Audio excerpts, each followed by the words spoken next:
Hey, it's Jordan with TYT Politics. I am here from a poorly lit hotel room in Cannonball, North Dakota, right near Standing Rock, so excuse me for that. And I'm here with Dr. Jill Stein. Of course, she ran as the Green Party presidential candidate in the 2016 election, as well as the 2012 election. And you've formally gotten a recount issued in Wisconsin, and you will be calling for one in Pennsylvania and Michigan, three Rust Belt states that Donald Trump won by very small margins, anywhere between 1 and 1.5%. Can you tell me what the rationale is for the recounts and what mechanism you would like the recounts to be counted through? So let me just say that as standard operating procedure, we ought to have safety mechanisms built into our votes. It shouldn't require a crisis. In my view, it shouldn't require evidence of massive tampering or fraud or massive machine error. You know, we shouldn't have to wait for a crisis in order to ensure that we have a reliable and accountable vote. And we know of instances, in prior elections in Ohio, 90,000 votes were not counted because the machines, the counting machines, these so-called optical scanners, were not properly programmed. So we only know when we look, and we should have automatic assurances built into our voting system so that we should not be using these electronic black boxes. We should not be using electronic voting machines like in Wisconsin, where they use machines that have been declared illegal in the state of California. Several other states are in the process of getting rid of them because they're wide open to machine error, human error, tampering, etc. In Pennsylvania, they use voting machines which have no paper record whatsoever. So, how would you ever find, it's really an invitation to malfeasance and to, it's wide open to human error as well. So in this, day and age, we're emerging from an election where 80% of voters say that they were disgusted by the conduct of the election, where we have widespread cynicism about our political system, our economic system, our systems of government. We need a new way forward, and we got to start by ensuring that our votes are actually being counted and they're being counted accurately, and the system is not subject to being tampered with. And, So, and yeah, just to clarify, for these three states in particular, is it because of the small margin that Donald Trump won by that you want the recount? exactly. If you're looking for errors or for machine error, human tampering, etc., these are like the red flags for where you want to look. You want to look where there are razor thin margins. You also want to look where the outcome is somewhat unexpected, and we're also looking where there are sort of machine vulnerabilities to start with. So Wisconsin, these machines that are so disastrous that they've been declared illegal. In Pennsylvania, where there is no paper trail for 80% of voters, and in Michigan, where you have this sky-high count of blank votes for president, which is, this is something we have seen before when we've actually looked for it, that sometimes machines switch the votes and they create a blank vote when the vote has been mistakenly given to somebody else. Right. And I guess two possibilities the two results would come. Either your vote count would go up, thus giving the Green Party a boost, giving some momentum for off-year elections, or possibly Hillary Clinton's numbers would go up. Are you looking for a specific outcome, or you just want, based on integrity, the votes recounted? Yeah, I mean, the votes need to be recounted. We had targeted these three states even before the winner was declared in Michigan. So, it's conceivable it could have gone the other way. And when I've been asked throughout the campaign whether I would file for a recount if there were reasons to question the credibility of the vote, I've always said yes. It's never been contingent on who. And I took a whole lot of heat during the campaign for refusing to say that there was a lesser evil in my view. In my view, it was a lose-lose proposition looking at the two establishment candidates. And from my point of view, counting the votes is something which is very time sensitive and it has to be done now, but it's by no means the only issue here. We also have the issue of voter ID laws, which really disenfranchise voters. This interstate cross check, which is said to have possibly stripped the voter rolls of up to millions of people. So there's that issue, ensuring that we have a constitutional right to vote. Secondly, we need to ensure that voters are informed and empowered, and that means opening up debates and ending the control of the debates by this corporate commission on presidential debates, which is none other than the Democratic and Republican parties. That's number two. And number three is we need to take the fear out of voting and put the values into voting. If you're just voting against your worst fear, that's not what democracy looks like. It's not a question of who do we hate the most. It needs to be an affirmative agenda. What the state of Maine just passed is a system called ranked choice voting. It lets you rank your choices. So if your first choice loses, your vote is automatically reassigned to your second choice. So you don't have to like make this gamble about what are the odds that your candidate is going to win, as opposed to the odds that you might help someone you don't want to help. This is a calculation that just cannot be performed. Right. And we shouldn't be in this position of trying to ask an impossible question.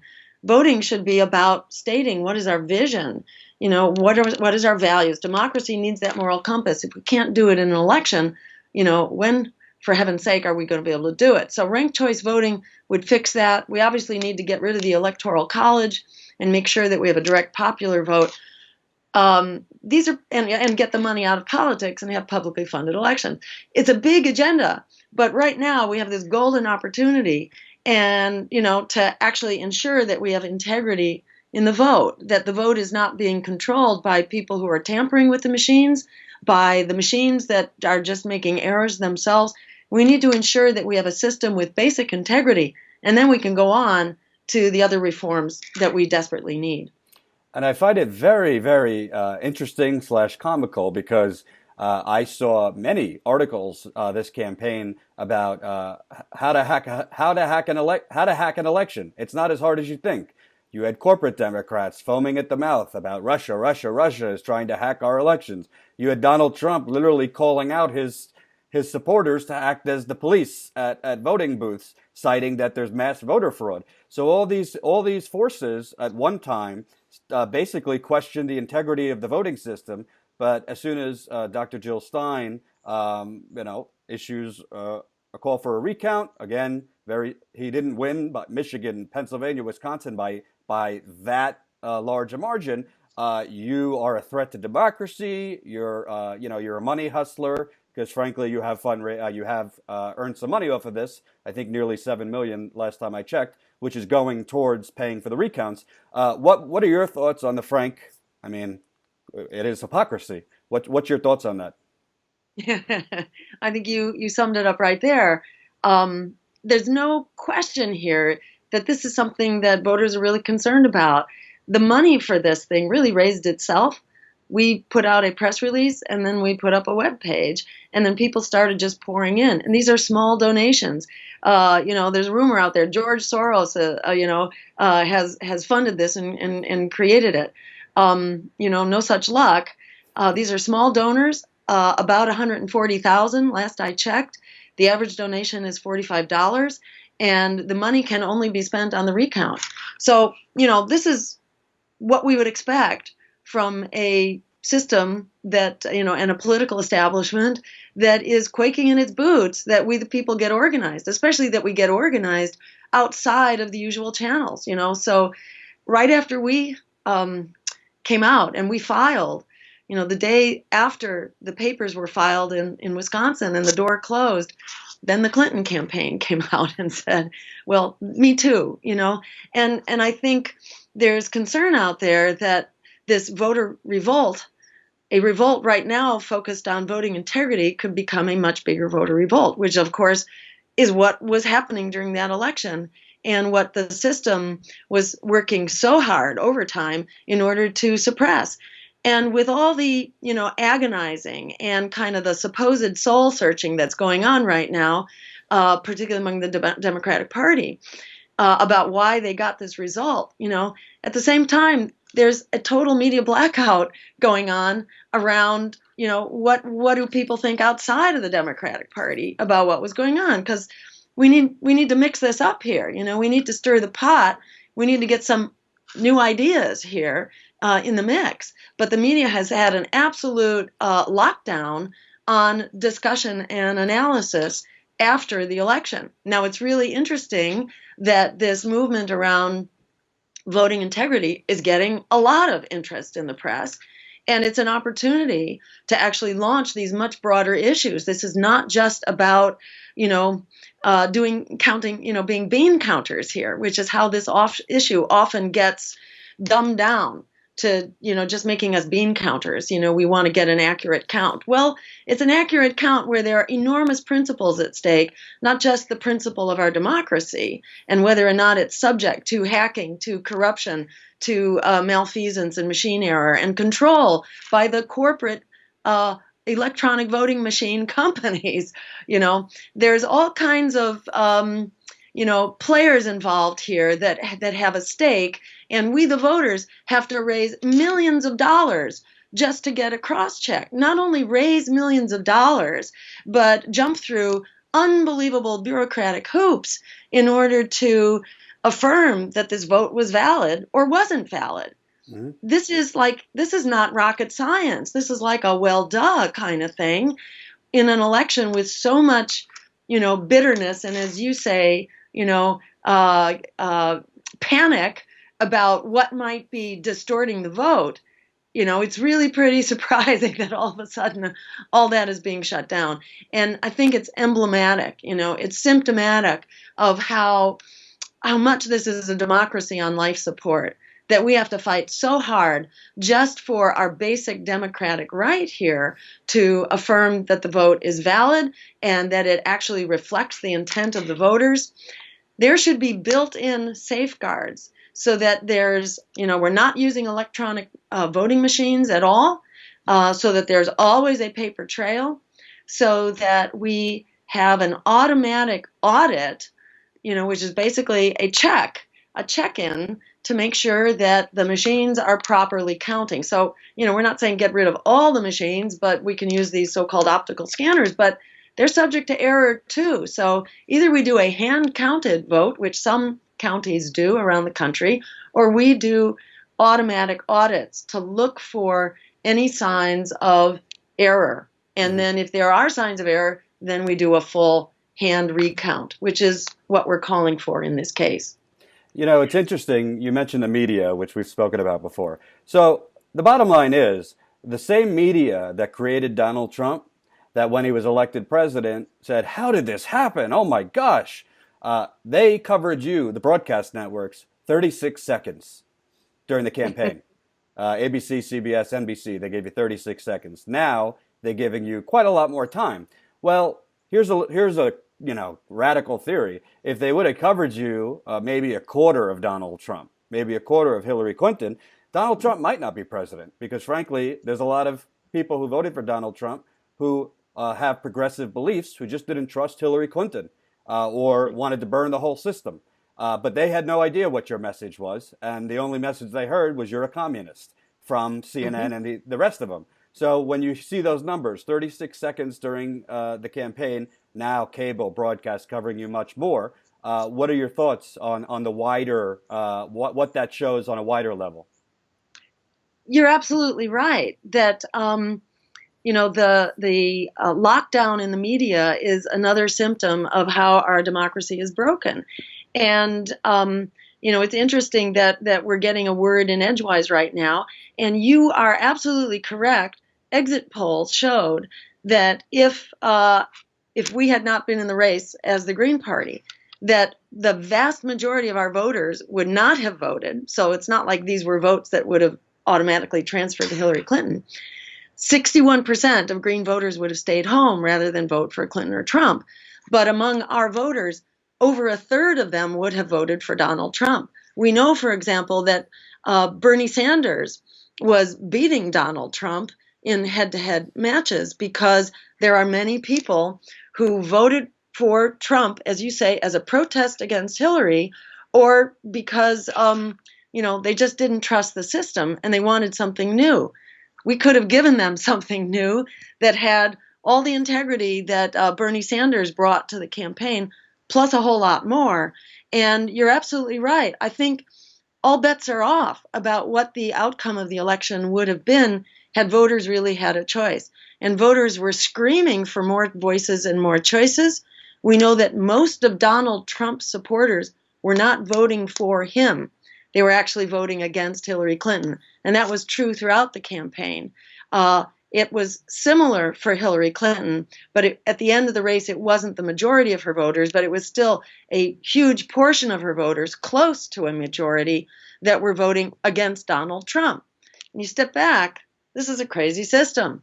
We're voting against the person we hate the most instead of voting for what our beliefs are. And that's why I think we not only need to open up the dialogue here, we need to retake our airwaves. These are public airwaves, and there should be obligations that go with using them.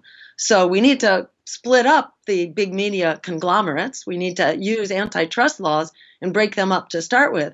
But in addition, we need to require that those who are using our public airwaves, that they provide public airtime for public purpose. That would take the cost out of running campaigns. The bottom would fall out if you didn't have to pay for airtime and advertising and all that. So, there are ways to fix this at the many levels that this system is broken. And last question on the recount, just to confirm, because obviously these same mainstream media folks who didn't cover you at all are now saying you're just an opportunist. This money that has been raised, you're saying, is not for Green Party, actions or costs going forward. It's just for the recount. It's in a dedicated, account.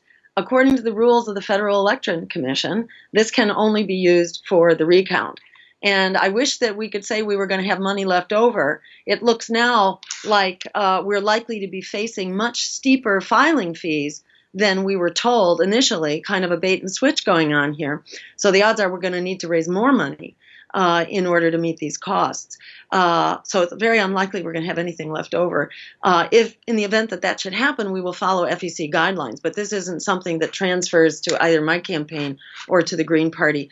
This is a people's movement. It's people-powered. Volunteers are staffing, or I should say, are making this happen. Volunteers are the engine of this, not only the funding, but in order to conduct these recounts, we need a lot of volunteers on the ground as observers. So I really encourage people to go to jill2016.com/recount, throw something into the pot because we're going to need it. We're not there yet as the fees are going up right before our very eyes. It's another symptom of a democracy that's been hijacked and that we need to stand up and take back if we're going to fix all the other things that are downstream from our voting system. We're deciding who's in power and what are the policies that they bring to bear. And whether you are a young person trapped in unpayable student loan debt, whether you are struggling to find health care you can afford, or to find a job for that matter, or a home, that you can afford to live in, or that you are bemoaning that half of your income tax dollars practically are being spent on these outrageous wars that are making us less safe, not more safe. If we're going to fix any of that, we need to start with a voting system that we can rely on and be confident in, that it actually reflects how we're voting, and not some other, error, human influence, tampering, etc. We need a voting system we can count on. And you can be part of this. You can be part of the volunteer effort in Michigan, Wisconsin, or Pennsylvania. And no matter where you are, you can throw something into the pot to make it happen. So thank you so much. And thank you so much, Jordan, for your incredibly wonderful, principled coverage throughout the campaign, as well as now. So we say, those other guys, that's not the press. That's the oppress. That this is the real press right here that democracy depends on.